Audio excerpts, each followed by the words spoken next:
If you live in New Hampshire, you have a chance to help solve climate by acting now.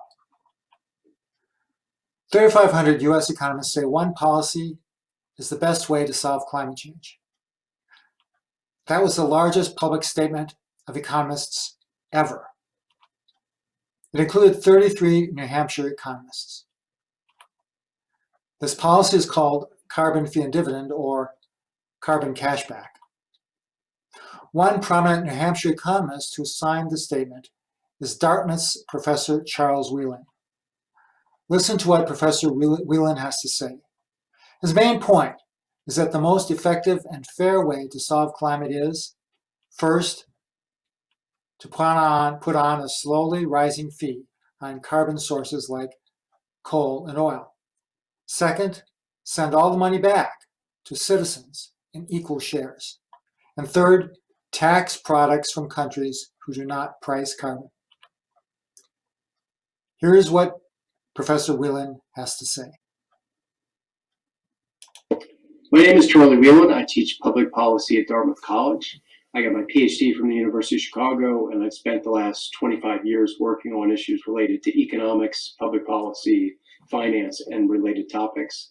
I ran for Congress in Chicago in 2009 in the special election to replace Rahm Emanuel, and I did endorse a carbon tax in that election. That's the case I want to make today. A carbon tax is the most efficient and arguably the fairest way to change incentives across the economy in ways that will help us address climate change. It is the most powerful way of doing that. It requires the least regulatory intrusion, and it is the most likely policy eventually to attract some Republican support, at least those who are intellectually honest around climate change and those who believe in market-friendly solutions. A carbon tax, or fee, or pollution fee, whatever you want to call it, should be levied as far upstream as possible, which means that the tax is levied where energy is made using fuels that release carbon emissions. It's generally taxed as a fee per ton of carbon emissions. If you make electricity from coal, that's more expensive than if you make it from oil, which is more expensive than natural gas. And of course, if you use renewables or something like that, there may be no carbon fee at all.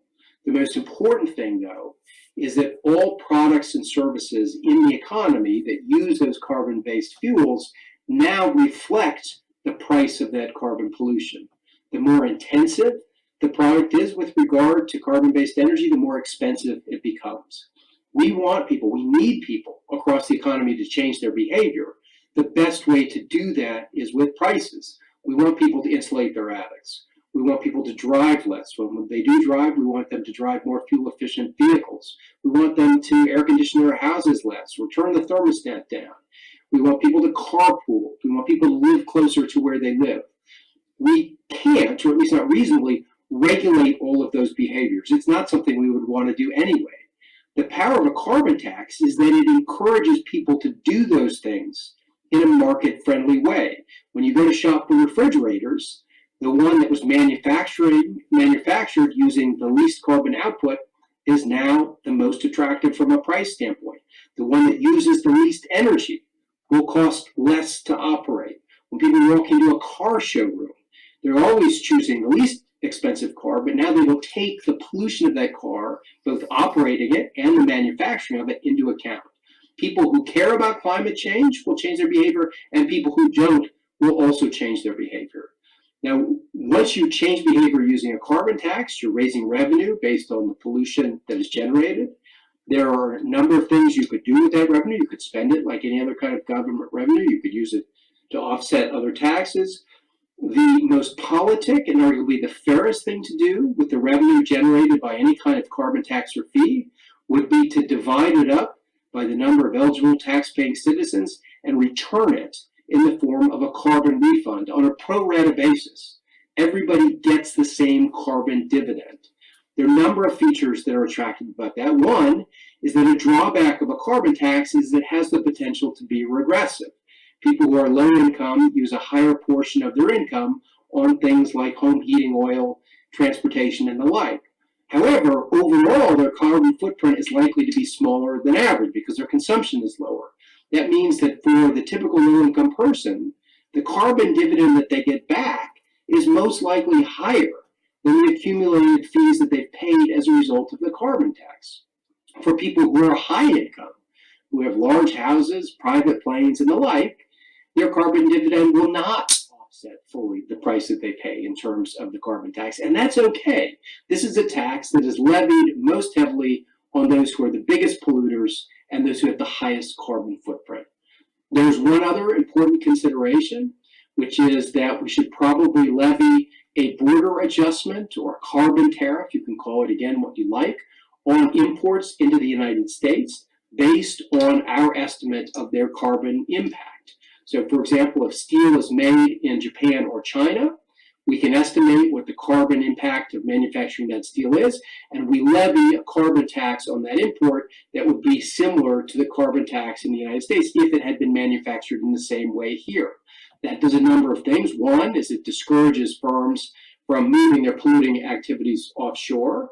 It does not unfairly advantage products from other countries that are polluting. And in the long run, it might encourage countries, certainly the EU, China, the United States, to harmonize their carbon taxes so that there's no longer the need for these kinds of carbon adjustments. Last, I think, because this is a relatively market-friendly way to address climate change, if Republicans become serious about dealing with a heating planet, the market-friendly approach of a carbon tax, the fact that you can levy it one place upstream and change behavior without regulating all of those behaviors, should, in theory, be more attractive to those who prefer doing something, but in a market-friendly way. Overall, a carbon tax is, as I said, the most efficient, the most cost-effective, the fairest, and ultimately the most effective way to deal with climate change. And I hope you will take that under consideration. Thank you very much. Again, the main point of what Professor Wheelan has to say, and also other economists, is that the most effective and fairest way to solve climate is, first, to put on a slowly rising fee on carbon sources like coal and oil. Second, send all the money back to citizens in equal shares. And third, tax products from countries not pricing carbon. New Hampshire's Senator Maggie Hassan is on a congressional subcommittee drafting new climate legislation right now in March, April, and May of 2021. Some proposals include the effective carbon cashback policy, but others do not.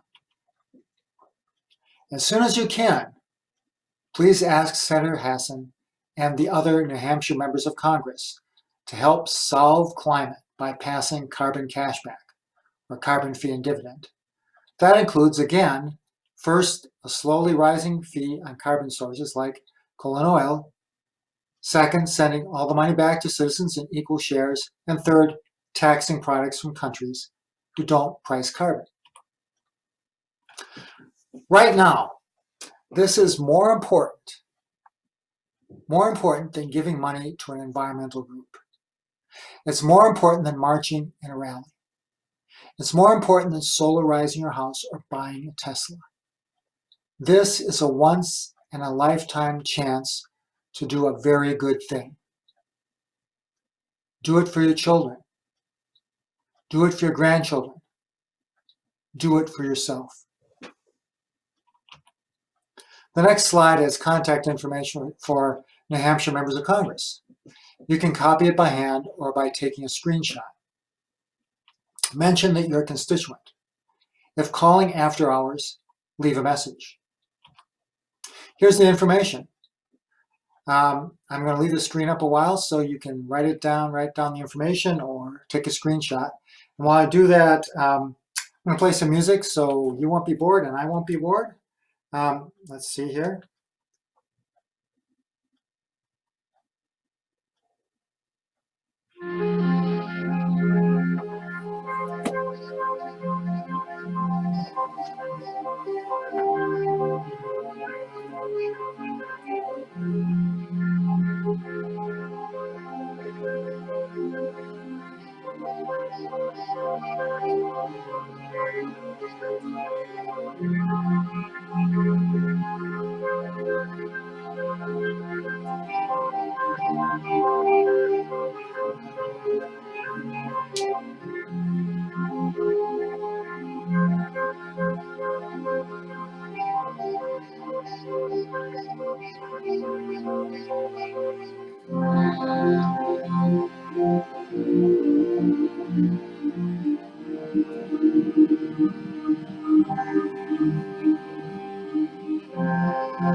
This video has been put together by the all-volunteer New Hampshires of the Citizens Climate Lobby.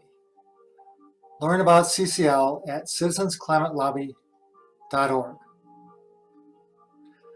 Thanks a lot, and thanks again, and thanks once more.